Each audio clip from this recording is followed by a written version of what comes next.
came into his house, he welcomed them. Marhaba bikum! And he made them tea, and he talked to them. And he used to talk about all kinds of stuff. And I learned a lot from that. And I give you an example.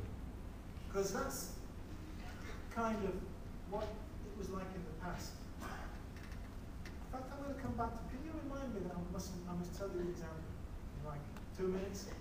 All right? Actually, give me 3 minutes, because I'm going to get, you'll probably notice I get distracted easily. But there's another really nice story I want to tell you about, because this question's come up about jihad. You know, did the Prophet sallallahu alaihi wasallam ever do jihad? Or did he just smile all the time? That's not what this is.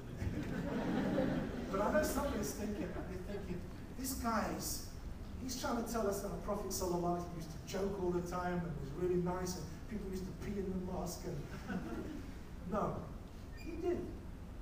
When it was required, the Muslims were involved in conflict. But how? What were they like? Did they kill innocent people? Did they blow up people?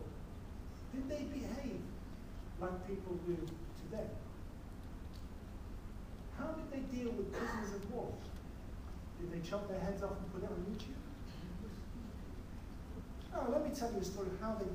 Now, there was a battle. It was a battle between a group of Muslims and a group of people who were attacking them along the road. The battle took place, a small scuffle, so to speak, and the non-Muslims had been captured, including the leader, who was a man called Thumamah ibn Affan. So they got this group of people, including their leader, and they brought them to Medina. Prisoners of war. This is before the United Nations Convention. This is like in the time of the Prophet sallallahu alaihi wasallam. You know the one that smiled all the time? So this is before the UN Convention. So there's no rules about prisoners of war. So if he wanted to, he wouldn't be breaking the convention by chopping their heads off and putting it on YouTube. So let's see if he did that. So they come. Muhammad sallallahu alaihi wasallam says they should stay in the mosque. Prisoners of war. You know, the Brazilian lady couldn't even come in the mosque. And here we've got the prisoner of war. He's just been, the day before that, he was just killing the Muslims. And now he's in the mosque. They say, but he's dangerous. I know he's dangerous. Just tie him up. Not tight. Don't hurt his arms. But just tie him against the pillar and keep somebody guard in case he needs the toilet.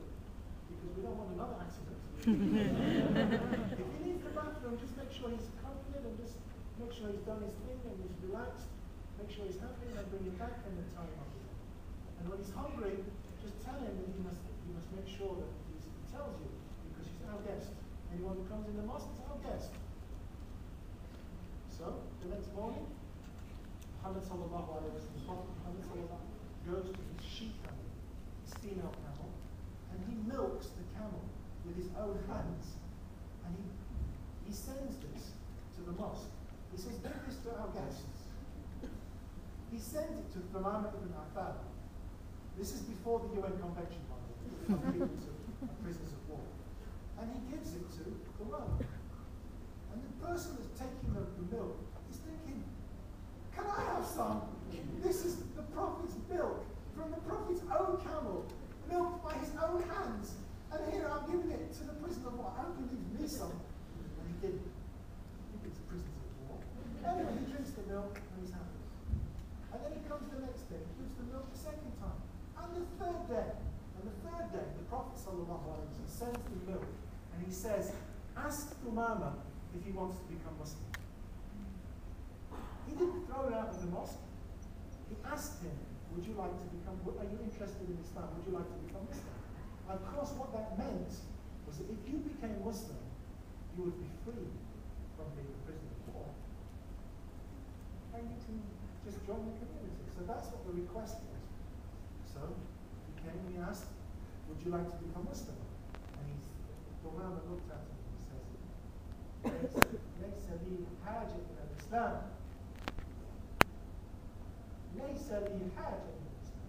I don't need Islam. He went back to the Prophet sallallahu alaihi wasallam. He said, Thumamah said, ليس لي حاجة إلى الإسلام. I don't need Islam. So now, chop his head up and put it on YouTube. Islam حاجة إليه. He said, Islam doesn't need him. There you go. Islam doesn't need him. Let him go. So the guy comes and says, the Prophet says, Islam doesn't need him. He can go. And time him at that. The prisoner of war just walked away. He left the town, stopped on the outskirts of the town, and he asked somebody, can I have a jug of water? And he took a shower with his water. And he came back into the city, came to the Prophet and he said, the Shahada. I bear witness there is only one God, and Muhammad is the messenger of God.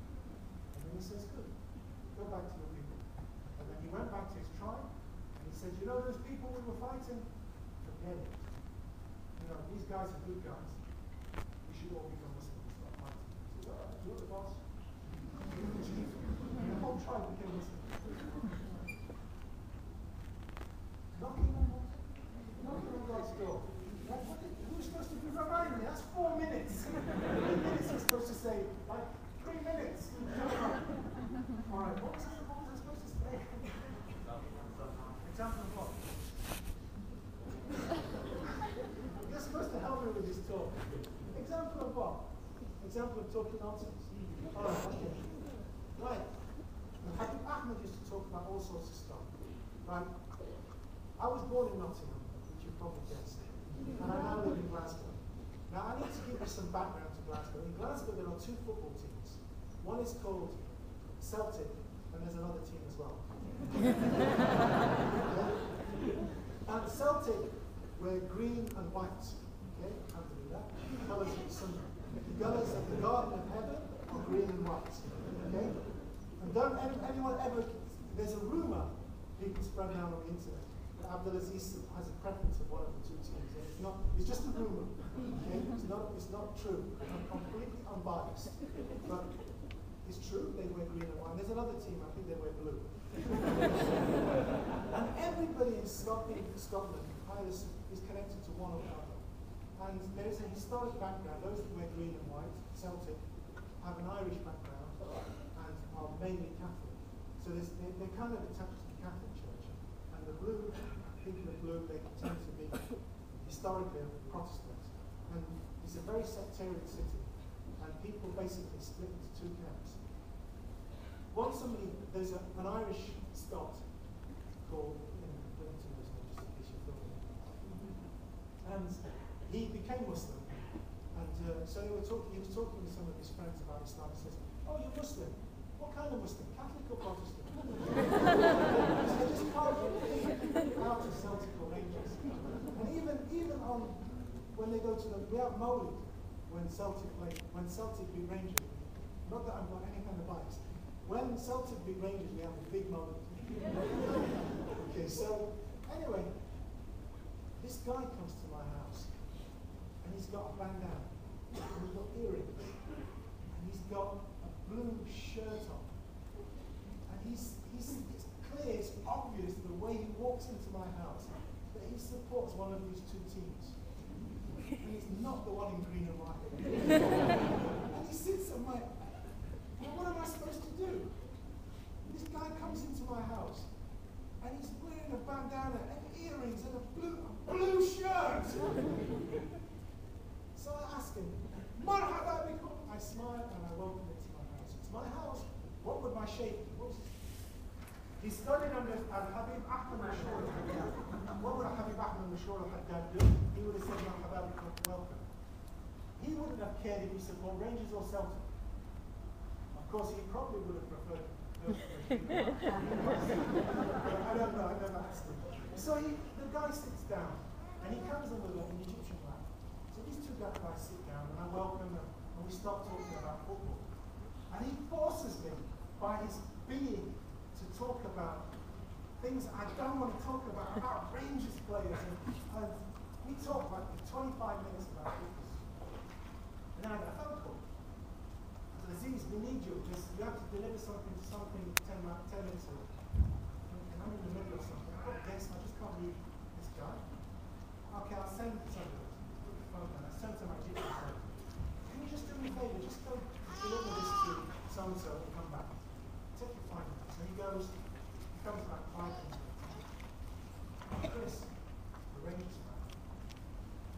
He walks through the door, my friend walks through the door, and Chris says, Ashhadu an la ilaha illallah, wa ashhadu anna Muhammadan Rasulullah. I believe there is only one God, no God but Allah, and Muhammad is his messenger.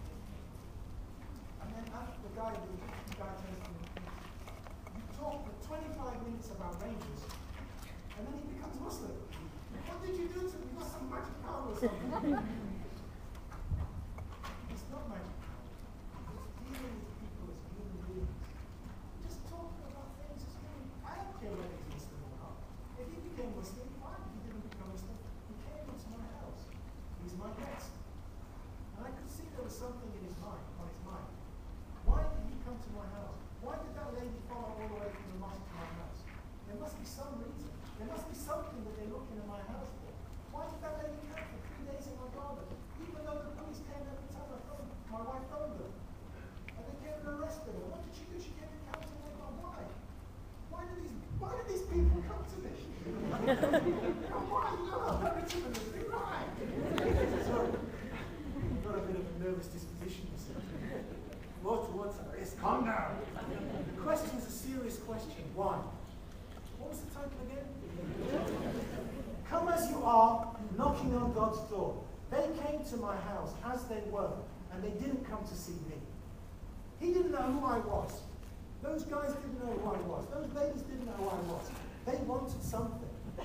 They wanted something from God. And they thought that this Sheikh Abdulaziz from Scotland has travelled. That's what they were looking for. But what they needed was they were really knocking on the door of God. There's somebody who was going to talk about what they needed. And this guy needed something. I don't know what he needed. He only talked about football. Actually, he talked about sorry, too many musical references. Sorry, I stopped for the last time. Right. But at one point, I asked him, have you ever seen the Muslim prayer? Yeah, what's all that about? By now, he's not thinking, oh, this is Sheikh Abdulaziz Fredericks from Glasgow, who studied under Habib Ahmed and translated. What did I translate? He has written and translated. He didn't come for that. He says, yeah, what's all that about? What's that about, man? And I said, yeah, you know, we put our head on the floor. He says, yeah, I saw that, man. What's it all about? I said, you know, we spend all our life walking around thinking that we're special. That's what we do. We think we're better than other people. We look down on people, other people. We think we're clever. Because some guy introduces you with this fabricated story about some guy he met on the internet. Yeah, Sheikh Abdulaziz. Somebody famous. He's written books, apparently. No, that's what we do all day. How am I going to get that rubbish out of me? Because that's rubbish.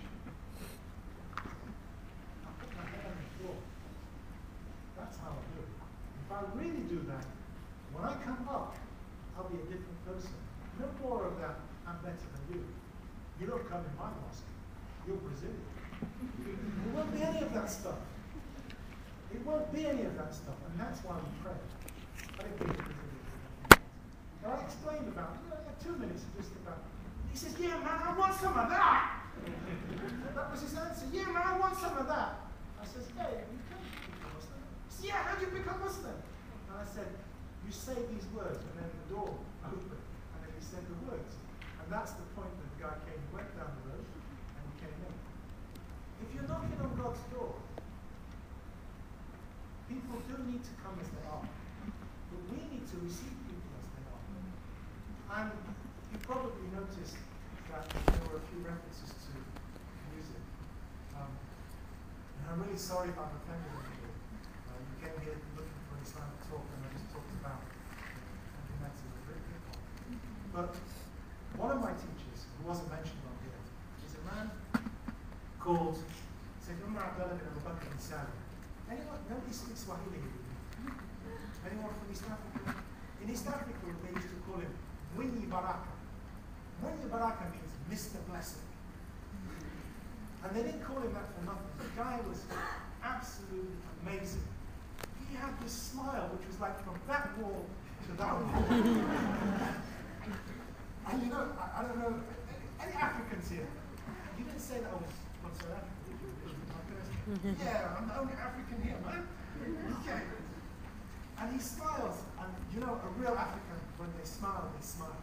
And he had the most beautiful smile you could ever imagine. And when I saw him, I just fell in love with him. Not because he was clever, because he just smiled with this warmth and love. And he was just amazing, an absolutely amazing man. He was also a great scholar. He had 2 PhDs. He translated Beowulf, which is from classic Anglican, into Arabic. You know, he taught Shakespeare in Arabic in the University of Adelaide. You know, the guy was like a genius. But he was really, really approachable. Now in Zanzibar, which is where he was living, some young people came up to him. And this is before hip hop. This is even before Iron Maiden. In those days, this was in the 60s, early 60s, they used to have a dance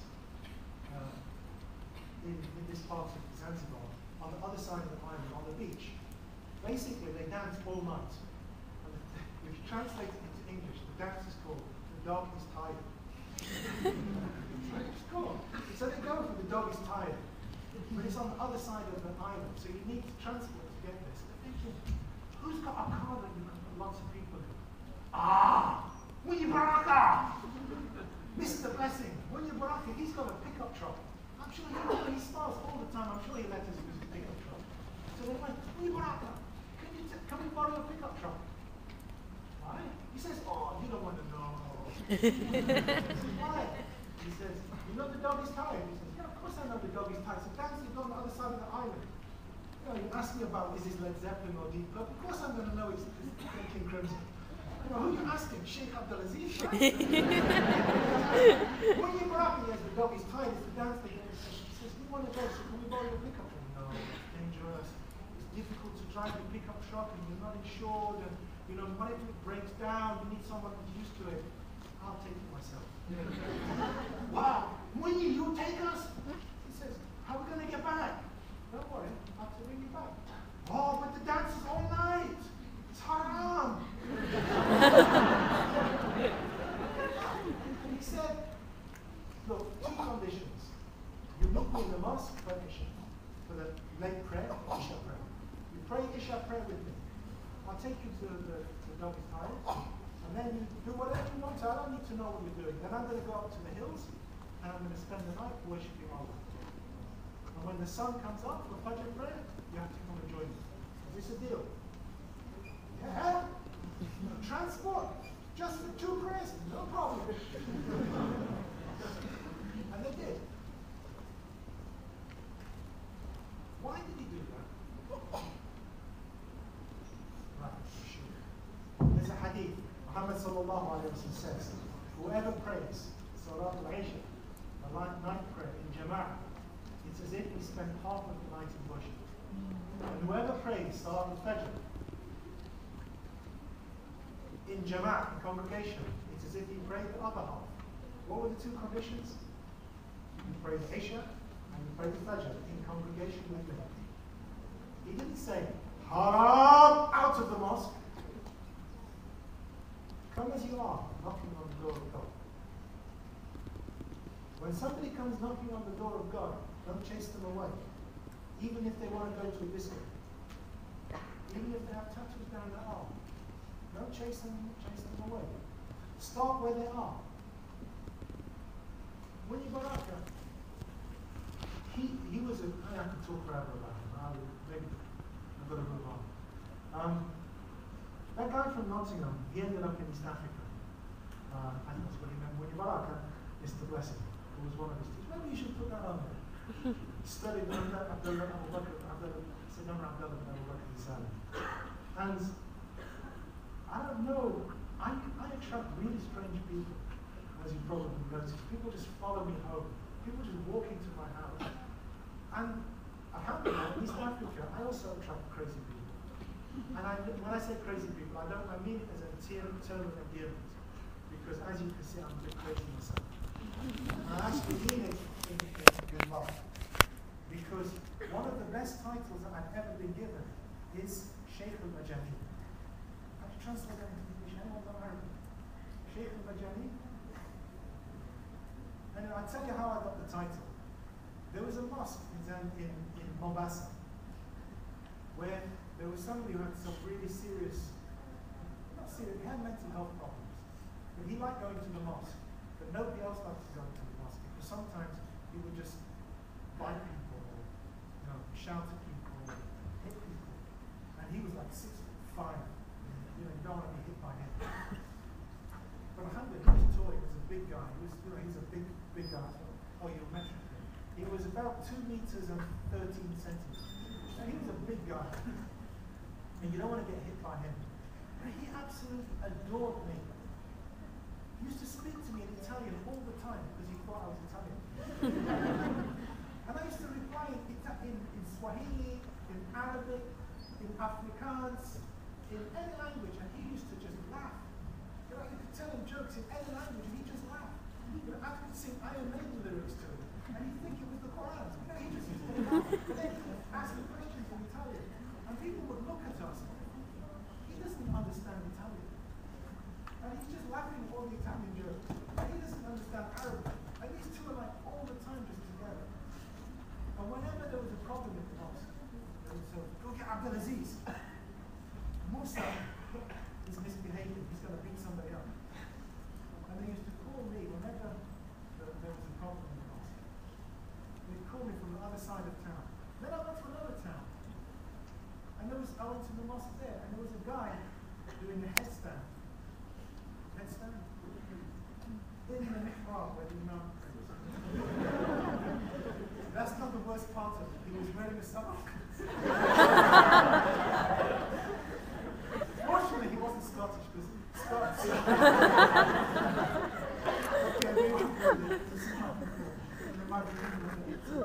Alhamdulillah, and he would stand up and he would climb up the minbar where the imam gives his khutbah, and he would shout on the top of the minbar. Nobody knew what to do. And then I walked in, and then he saw me, got off the minbar, and he sat down. And then he came over to me, kissed my hand, and he says, I love you. And I said, I love you too. This was in English. Nobody else, not many people spoke English in the day. So we sat down and we talked. They're calm. And then I left. And then he went home. And then he came back to the mosque. And he started shouting, screaming again in the mosque. So they called me. I came. And they sat home. And we sat and we talked. And I walked him home. And then I went to my house. And this happened before. And every time this happened, he would become calm. And that's how I got the title, Sheikh al-Majani. The Sheikh was crazy. What happened, whenever there was somebody who was crazy in the town, with any kind of mental health issue, they used to come and ask for the Sheikh al-Majani. And I say that with pride. Why? Because I'm not a psychologist. I studied psychology because it's part of my training, my job. And I have quite advanced certificates, so to speak, in child psychology. But I'm not a psychologist. I'm not a psychiatrist. But I know that if you talk to people like I say, and you show smiles to people, you're kind and you're warm to people, they usually reciprocate. And what they didn't get in the mosque was that. They needed things. And that guy who was doing his headstand in the mosque, you meet him, I met him 6 months later, and he was a chief employee of the government, working in the Department of Museums. And he was out there. And that's, he just couldn't cope with what was going on. There was nobody to support him, nobody to help him. And I'm proud. I say that with pride. But alhamdulillah, if I've done anything, I'm not ashamed. I'm not any of those things that was described. But I know that if you're nice to people, and your heart is warm, then you're following the sunnah.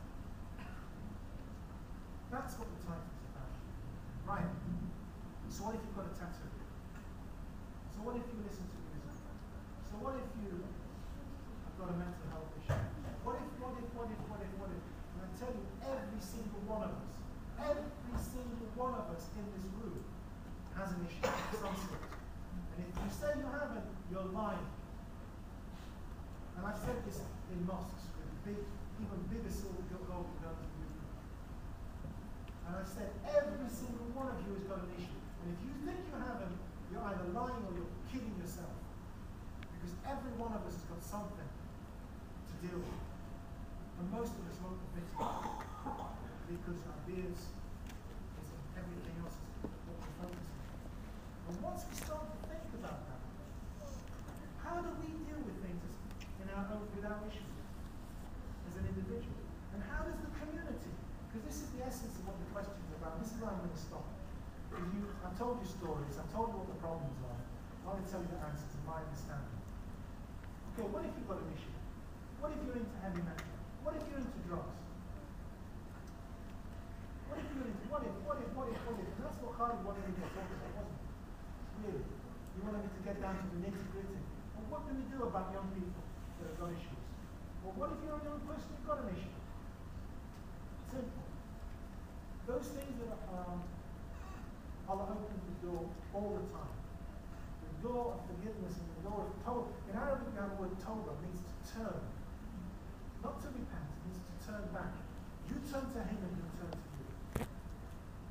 Whatever is haram, you just do your best to turn back to Him. And that's what you should focus on. What about the things that are not haram, but are okay? They're not good things to just, I have my opinions about music. And there are some things which are haram, and there's some things which are not haram, but are not things you want to do in the mosque. Like these guys are getting Guns N' Roses and I'll see the Talha al-Badr on the same CD. It's not a problem. Muhammad sallallahu alayhi wa sallam says, "Rawwihu qulubukum sa'atan sa'atan." Let your hearts have ease. An hour for this and an hour for that. Balance is what we need. And if you're trying to come back to knock on the door of God, you need to do it in a balanced way. You need to know who you are, and you need to do it balanced. That's individual. I'm talking to myself. I need to sort out my problems. Sa'atan, sa'atan. A bit of time for this, and a bit of time for that. And the reason why maybe I'm a sheikh of the Jahil, sheikh of crazy people, is because I recognize my own craziness. And when somebody comes in and says, I'm doing something haram, I'm committing adultery, to me it doesn't affect me. Why? Why am I worried about what they're doing that's haram? Who should I be worrying about? If I'm sincere, I should be thinking about myself, not worrying about other people's, making judgments about them. So we need to deal with ourselves, each one of us. And if we're doing that, as we're dealing with our own issues, we will be opening the door to others. That's as individuals. What about the community? What does the community need to do? The community needs to go back to those things that I just told you. I didn't just tell you about people coming and urinating in the mosque. No. I did it because that is how the Prophet ﷺ did. And if you really, if you want this community, Singapore, KL, Denmark, London, Glasgow, Bristol, Sydney, if you want to open up, you need to open up properly, sincerely, in the way that comes along. If we do that, we will succeed. We will knock on the door and we will get the answer. Please forgive me if I'm sure I've offended everybody here. It wasn't totally my intention. Just to be funny. Or trying to but I am sincere in my apology. Jazakumullah khairan, ya Ustaz, ya Sheikh. I see, So now will be question and answer. Right now, if you have any questions, just pass it to our ushers. They are standing in black. So we have our speaker, Sheikh Abdul Aziz, and myself, MC Sheikh Muhammad Ali, which is actually my no Sheikh. MC Sheikh Ali. That's really cool. MC Sheikh Ali. Dear Sheikh, my daughter likes to listen to Lady Gaga. Is it right?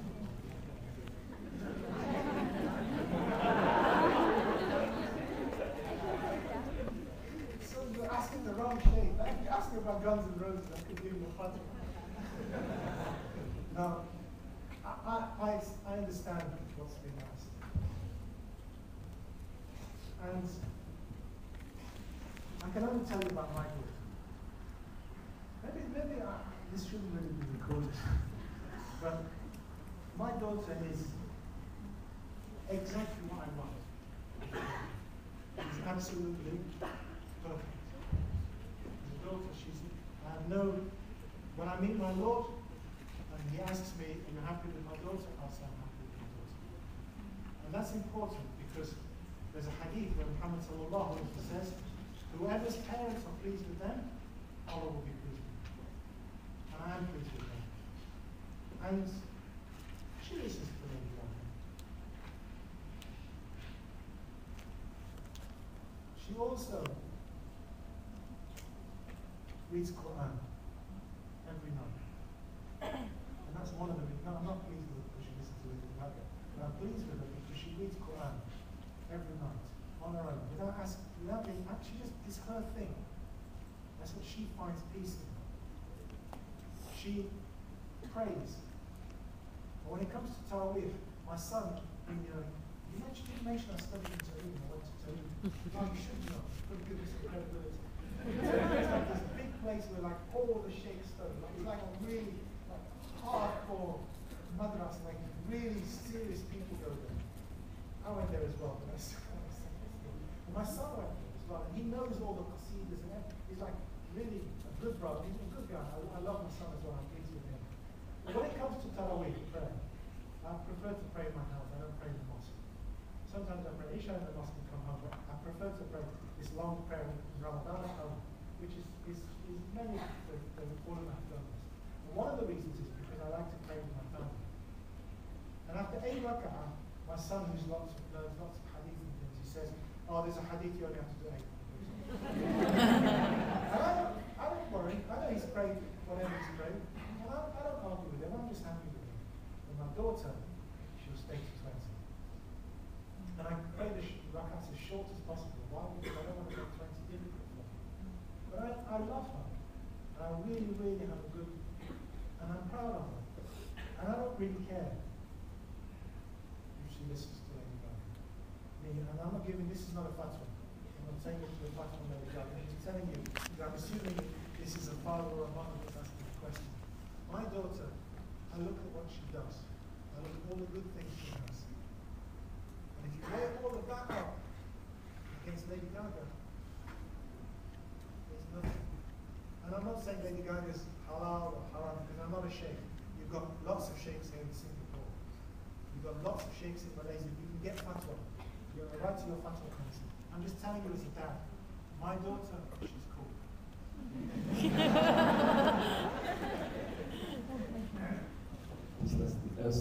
Why do I always see this stuff? My goodness. Why do I invite, how do I invite my friend to the door? Tea? Cake? Biscuits? I mean, what does your friend like? You look at what your friend likes. Don't offer to them. Whatever. The whole point of somebody coming into your house and you accept is to make them happy. So if they don't like cake, don't give them cake. You know, the guy came in. If I started telling him talking about Celtic, would that have been the correct behavior? Of course, you know I'm not biased in any way. But if I had a choice, I might have talked about Celtic because my son supports Celtic, so I know more about Celtic. Okay?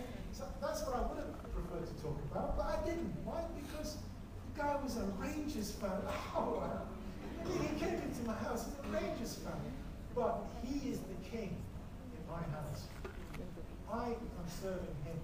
So I don't dictate what he wants.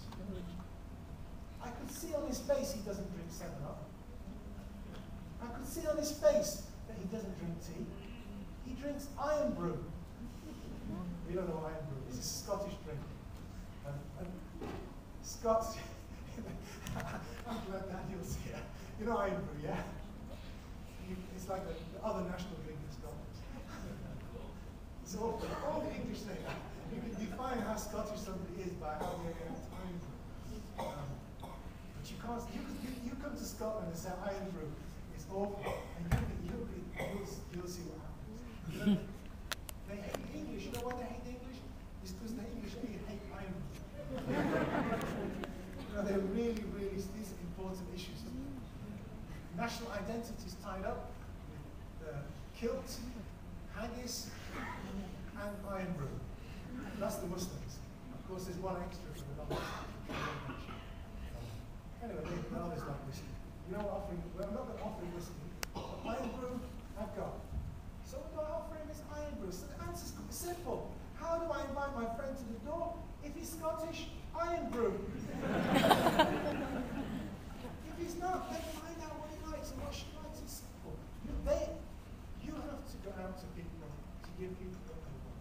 And you shouldn't put pressure on them. You should love people for what they are. And you should invite them in because you want them to come in, not because you want people to become Muslim. And if somebody becomes Muslim, that's great. If they don't, that's still great. No problem. Don't look at people that you're trying to convert people, trying to bring people. That's not what this is about. It's about respect for each other and looking at each other and helping each other along the path of being a human being. That's what it's about. So I'm Sheikh. Why is everyone calling me Sheikh? They're all crazy. Because I'm not a Sheikh of the crazy people. So, not a crazy person. What is the best advice that you are doing? Especially in Singapore context, because now we're feeling demoralized and weak. Why are you feeling demoralized? You run out of Ironbrew. You need a good party. If you're feeling demoralized, you get together and you have a party. Preferably when Celtic beat Rangers. That's what we do. Whenever Celtic beat Rangers, all of the good brothers, they come together and we have a big party. It's important to be together. And the Dawah movement, individual people who are in Dawah, who are working for society, who are working to change things, they get tired. Everyone gets burnt out. Everyone has got problems. Everyone has issues. And the only way you can help each other is by helping each other. And some of that time, time for this and time for that. And sometimes you just need to sit and relax. You need to watch television. You need to just recharge your batteries. You need to go swimming. You need to do whatever's needed. And not focus all the time on heavy stuff. I'm not saying, that's what I think the answer is. If you demoralize, have a good time. Get some tea. What would you say to someone who asks kind of about to commit adultery? I would have done what the Prophet sallallahu alaihi wasallam did, which is to talk to them. Talk to them and see how you can solve their problems. Because it is difficult. It is difficult. I mean, for example, in the case of this person who came to me, I says, what's stopping you from getting married? He says, I can't find an imam. Of course he can't find an imam, because he's committing adultery, isn't he? And none of the imams are going to accept him in the mosque. Except the Sheikh of the Majani. So, what are we doing? We had a big party. Oh, the people came. Oh, that's a beautiful party. Yeah, have a party. But as for committing adultery, sometimes you need to look at what's behind this. What's going on in this person's life? Is the reason why this person is committing has these feelings because they need to be married? They want to be married. Is it because they're frustrated? Is it because there are too many things that are going on around them? Is it because they're in the wrong company? Because sometimes, if you're in the right company, this question wouldn't come up.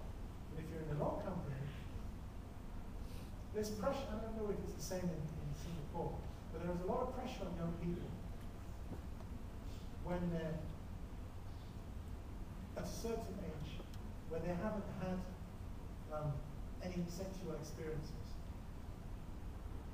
And it becomes normal to have those experiences by the pressure of the society. A lot of young people feel that this is what's expected of them. Sometimes people want friendship. Well, there's pressure on people because friendship doesn't just mean friendship. So this question might be about a lot of different things. And it's not a simple answer, this is you say this to them. You need to look at what's behind the question. What's going on in this person's life that I need to talk to them about? Not even talk, sometimes you don't need to talk to them. Maybe you just need to sit down and listen to Lady Gaga. Because isn't it better to sit down and listen to Lady Gaga than commit adultery? I think so. I can say that as a couple. Right? Lady Gaga is not as bad as committing adultery. Actually, maybe I can't get the fuck. I take that back. But you know what I mean? And it might be that they just need to just, anyway, it's not so simple. Okay. I have a question I would like you to answer. It's about people really polite, aren't they? I'm not sure how it's going to come in. Muqaddimah, as an introduction to the question. It's about Rasulullah sallallahu alayhi wa sallam. We mentioned written in Allah's heavens during early times spoke back to our Prophet Adam. And the Prophet Adam salam is in the heaven. Okay. Right, this is a question of creed of Islam. There is a hadith which says that when the Prophet Adam slipped, so to speak, and he made his mistake and he ate from the tree, he was then given what was called ruh, distance from God. He was rejected or pushed away. He was distance. In English we might use the word extended and was therefore banished. But that has a different connotation to the Arabic understanding of Islam. So I'm just going to paraphrase it, the Arabic understanding. He became distant from God. And he wanted to come close. And how did he become close? According to one of the hadith, he said, I ask you, bihaqqi Muhammad, by the status of the Prophet Muhammad. And according to this narration, according to this prophetic tradition, and Allah asked him, how do you know Muhammad? Because at that time there was Adam and there was Eve. There was no Muhammad. He said, I saw on the throne of God, La ilaha illallah, Muhammad Rasulullah. There is no God but Allah and Muhammad is the messenger. And on that, he used the name Muhammad. So I think the question is related to that incident. Was his name written in the heavens before? Was it mentioned in the heavens? And according to Islamic tradition, that's what was mentioned. And the hadith is related by fact that those people want to throw stones at the same distance to research its hadith. We're going to put that on the CD. You're not going to get this. There's going to be some blank. This can't be destined for this. Can you continue the story about sharing with the old about the people in Denmark giving away 1,000 roses? Alright. And we're doing something. I'm actually been invited to finish the story up tomorrow. So I'm going to talk tomorrow. I can tell it now. Should I tell it in? Yeah, I think I'm going to that's it. Any other questions? Yeah, so one last question.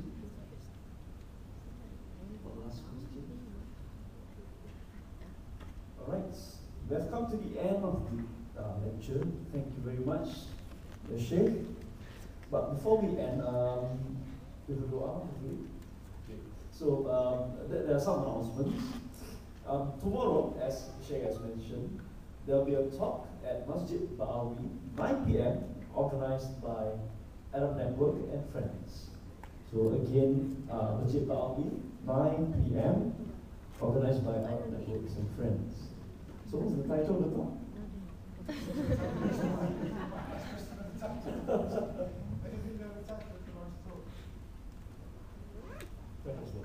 I'll be telling stories about roses. Some crazy people in East Africa talking about stories about roses. Yes. No guns, just the roses. All right, and also also, this outside, the DVD, DVD is selling outside. Oh, yeah.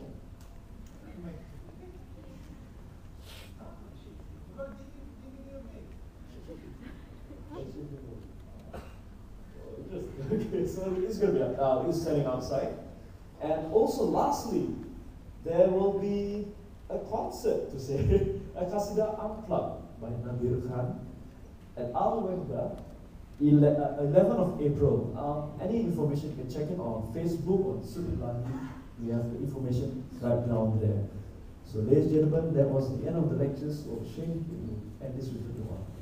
Yeah, I ask Allah subhanahu wa ta'ala, God Almighty, to bless this gathering, to bring peace and happiness and contentment into the hearts of everybody that entered into this room, to forgive me for all of the mistakes that I've made, to forgive everybody else for their mistakes, and to guide us and help us on the path that we're traveling on, to look after us and give us protection, to look after those that are traveling, especially friends Danny and everyone else that's journeying, both spiritual and physical. We ask Allah subhanahu wa ta'ala to look after this community in Singapore, to look after its young people, to make them strong and able to stand up with dignity and honour in the way that they feel comfortable, and that the mosques open themselves to open up to people in the spirit of mercy, in the spirit of the Prophet sallallahu alaihi wasallam.